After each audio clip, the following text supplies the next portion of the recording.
Hello everyone, welcome back. In this video, we will do chapter 2, diversity and discrimination. In this chapter, we would understand what is prejudice, what is stereotypes, what does discrimination and inequality mean, and what are the struggles that has been done to bring equality. In chapter 1, we have already understood what is diversity and in which terms India is diverse. As we know, India is diverse in terms of its geographical feature, languages, religion, clothes, food, yet this diversity is not always celebrated.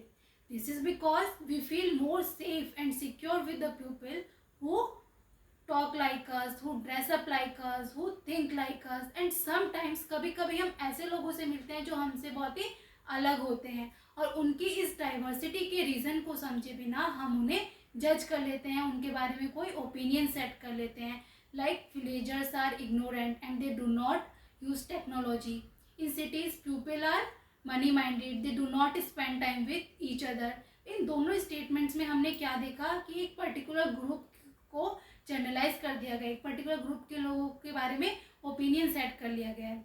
When we जज other people negatively and see them inferiorly is prejudice. जब हम दूसरे लोगों को negatively जज करने लगते हैं या उनके बारे में कोई ओपिनियन सेट कर लेते हैं या उन्हें इन्फीरियरली देखने लगते हैं तो वो प्रेजुडाइज कहलाता है. And we think this is the only best way और right way to do things that we are doing and we end up with not respecting others who are doing things differently. For example, we think English is a best language. हम English को best language मानते हैं और इसके अलावा कोई और language बोलता है या जो इंग्लिश नहीं बोलता है तो उसको हम इन्फीरियरली देखने लग जाते हैं. ये प्रिजुडाइज है, ये अलग अलग रीजन से हो सकता है. Like the religion they come from, the places they come from, the accent they are using in their languages etcetera. अब हम बात करते हैं स्टीरियोटाइप्स की. As we all are familiar with the gender differences and we know what does it mean to be a girl और a boy. Many of you would say we born as a boy or girl, then what is there to think about? Let's understand from these statements. They are well behaved, they are soft spoken and gentle, they are physically strong, they don't cry, they are good at dance and painting. इसमें हमने क्या देखा कि एक particular gender को क्या कर दिया गया, जनरलाइज कर दिया गया है कि इस जेंडर की ये जेंडर ऐसा होता है. और ये स्टीरियोटाइप कैसे फंक्शन करते हैं सोसाइटी में. For example, they don't cry. अब इस स्टेटमेंट की बात करें तो अगर कोई बेबी बॉय हर्ट हो जाता है और वो क्राई करता है तो उसकी फैमिली उसको कैसे कंसोल करती है, don't cry, you are a boy, you are brave. और वो इसी नोशन के साथ ग्रोन अप होता है. And when he feels like crying और गेट हर्ट्स और feel pain, then he would not cry. Why? Because people will जज him, people will tease him, people will laugh on him. लोग उसे कमज़ोर समझेंगे. तो ये क्या है, उसका एक सोशल कंस्ट्रक्ट बन गया है. और भी स्टीरियोटाइप होते हैं जैसे कि boy will go for higher studies and girls will learn to do household chores. तो ये स्टीरियोटाइप्स क्या कर रहे हैं, डिस्क्रिमिनेट कर रहे हैं और इससे इनइक्वालिटी क्रिएट हो रही है. और ये जो स्टीरियोटाइप्स हैं किसी भी सोसाइटी के बैकवर्डनेस को दर्शाते हैं. और इन इविल्स को, इन स्टीरियोटाइप्स को ख़त्म करने के लिए हमें खुद को क्या करना होगा, एजुकेट करना होगा, जिससे हमारे राइट्स पता हो और हमें सही और गलत पता हो. अब हम बात करते हैं डिस्क्रिमिनेशन एंड इनइक्वालिटी की. Discrimination happens when we act according to this prejudice and stereotypes. जब हम इन प्रिजुडाइज और स्टीरियोटाइप्स के अकॉर्डिंगली बिहेव करते हैं तो डिस्क्रिमिनेशन होता है. और इसके अलग अलग एक्सपेक्ट्स हो सकते हैं जैसे कि किसी को पर्टिकुलर नेबरहुड में ना रहने देना, पर्टिकुलर जॉब के लिए ना अप्लाई करने देना, पर्टिकुलर स्कूल में ना जाने देना, पर्टिकुलर वेल से पानी ना लेने देना जहाँ से बाकी लोग ले रहे हैं. और हमने चैप्टर 1 में एक स्टोरी समझी थी, समीर 1 और समीर 2 की. उन दोनों में क्या डिफरेंस थे कि वो दोनों अलग अलग रिलीजन से बिलोंग करते थे, दोनों अलग अलग लैंग्वेजेस को बोलते थे. तो ये जो डाइवर्सिटी है ये भी डिस्क्रिमिनेशन का ही एक्सपेक्ट हो सकती है कि किसी पर्टिकुलर रिलीजन को इन्फीरियरली देखा जा रहा है या किसी पर्टिकुलर लैंग्वेज को इन्फीरियरली देखा जा रहा है. उनमें एक और डिफरेंस था कि समीर 2 पुअर था और ये क्या था, ये डाइवर्सिटी का पार्ट नहीं था.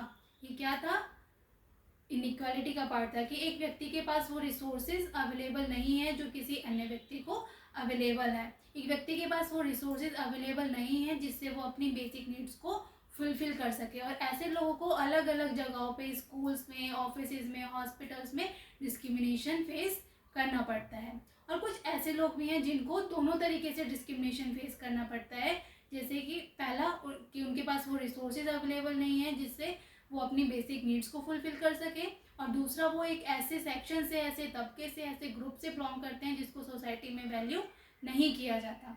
ग्रेट इंडियन लीडर हुए हैं BR अम्बेडकर जी, जिन्हें फादर ऑफ कॉन्स्टिट्यूशन भी कहा जाता है। वो डिस्क्रिमिनेशन का अपना फर्स्ट एक्सपीरियंस शेयर करते हुए बताते हैं कि 1901 में जब वो 9 साल के थे तो उन्हें कोरेगांव जाना था अपने भाई और कजन्स के साथ। वो स्टेशन पे खड़े थे, उनके या तो पापा आने वाले थे या किसी सर्वेंट को भेजने वाले थे। तभी वह स्टेशन मास्टर आता है और वो उनसे पूछता है कि तुम्हें कहाँ जाना है। वो बताते हैं कि उनको कोरेगांव जाना है। क्योंकि वो वेल ड्रेस्ड होते हैं, वेल स्पोकन होते हैं, तो उन्हें लगता है कि वो ब्राह्मण कम्युनिटी से बिलोंग करते हैं। तभी वो उनसे पूछता है कि आप लोग कौन सी कम्युनिटी से बिलोंग करते हो। तो वो जो BR अम्बेडकर जी हैं वो बताते हैं कि हम महार कम्युनिटी से बिलोंग करते हैं। महार कम्युनिटी अनटचेबल्स को कहा जाता है महाराष्ट्र में। और जब वो ये सुनता है तो वो स्टन हो जाता है और उनके फेशियल एक्सप्रेशंस चेंज हो जाते हैं और वो वहाँ से चला जाता है। अब आधा घंटा हो जाता है उन्हें वहाँ खड़े हुए, कोई ना तो उनके फादर आते हैं, ना कोई सर्वेंट आता है, और स्टेशन मास्टर भी वहाँ से जा चुका होता है। फिर थोड़ी देर बाद वो स्टेशन मास्टर वहाँ आता है और उनसे पूछता है कि अब तुम क्या करोगे। तो वो बताते हैं कि या तो हम ब्लॉक कार्ट से चले जाएंगे या फिर अगर सीधा रास्ता है तो हम पैदल ही निकल जाएंगे। तो कोई भी ब्लॉक कार्ट वाला उनको ले जाने के लिए तैयार नहीं होता है, क्योंकि उन्होंने उनकी बात सुन ली होती है कि वो महार कम्युनिटी से बिलोंग करते हैं। और वो डबल फेयर देने के लिए तैयार होते हैं, लेकिन फिर भी कोई उनको ले जाने के लिए तैयार नहीं होता है। तो जस्ट इमेजिन कैसा लगेगा कि अगर हमें एक प्लेस से दूसरे प्लेस पर जाना है और कोई हमें ना ले जाए क्योंकि हम अनटचेबल्स हैं और हमसे वो पॉल्यूटेड हो जाएंगे। तो ये हमने एक एक्सपीरियंस देखा डिस्क्रिमिनेशन का। और जब हमारा देश ब्रिटिशर्स का गुलाम था तो हमने ना सिर्फ अपनी आज़ादी की लड़ाई लड़ी ब्रिटिशर्स से, बल्कि इन इनइक्वालिटीज़ के अगेंस्ट भी लड़ाई लड़ी है मार्जिनलाइज ग्रुप ने, जैसे जो कि दलित्स हैं, वुमेन, पीजेंट्स। दलित्स ने अनटचेबिलिटी के अगेंस्ट लड़ाई लड़ी, वुमेन्स ने एजुकेशन प्राप्त करने के लिए लड़ाई लड़ी, और पीजेंट्स ने मनी लैंडर से लड़ाई लड़ी जो उन पे हाई इंटरेस्ट चार्ज करते थे। और सोसाइटी से इन इविल प्रैक्टिसेस को हटाने के लिए कुछ सोशल रिफॉर्मर्स हुए हैं, जैसे कि राजा राम मोहन राय, महात्मा गांधी, डॉक्टर BR अम्बेडकर जी और स्वामी दयानंद सरस्वती, जिन्होंने कास्टिज्म के अगेंस्ट, अनटचेबिलिटी के अगेंस्ट, स्लेवरी के अगेंस्ट, सती प्रथा के अगेंस्ट लड़ाई लड़ी। और हमारे कुछ कॉन्स्टिट्यूशनल मेजर्स भी हैं इंडिया में, जो कॉन्स्टिट्यूशन के अकॉर्डिंग, कॉन्स्टिट्यूशन कहता है कि जितने सभी सिटीजन्स इक्वल हैं, किसी भी सिटीजन को उसके कास्ट के, रिलीजन के, सेक्स के या रेस के बेसिस पर डिस्क्रिमिनेट नहीं किया जा सकता। और कॉन्स्टिट्यूशन का आर्टिकल 17 के अकॉर्डिंग अनटचेबिलिटी को प्रोहिबिटेड किया जाता है।